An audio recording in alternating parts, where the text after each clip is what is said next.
cosa que t'agrada, que tens inquietud per saber més, doncs qualsevol una altra cosa, no?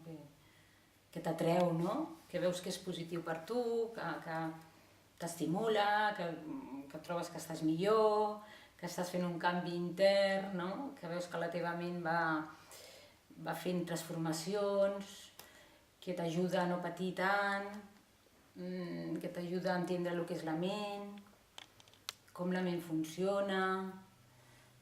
Clar, tot això és... Clar, jo estic en un nivell molt baixet, entens? Però vull dir que estic molt bé. Sí, estic molt bé i trobo que sí que he fet canvis, sí. Com que tinc més comprensió. Se esté dando la meditación, se esté dando pues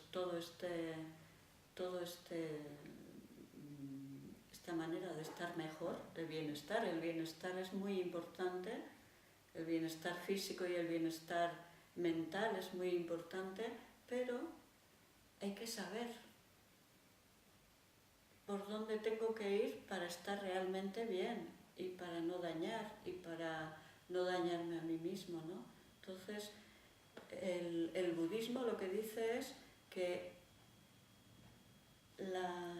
lo que el Buda explicó es todo lo que tenemos que eliminar para no sufrir y todo lo que tenemos que adoptar para ser felices.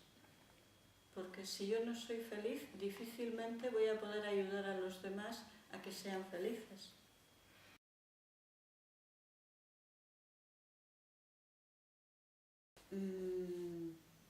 Yo creo que la crisis económica ha producido mucho dolor mental.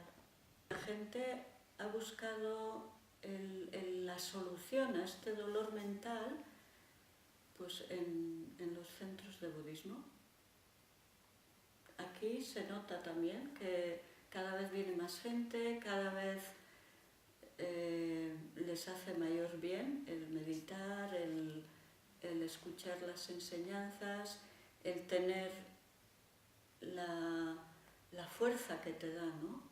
Te da mucha fuerza el saber por dónde puedes ir en una situación como esta, porque es una situación totalmente nueva.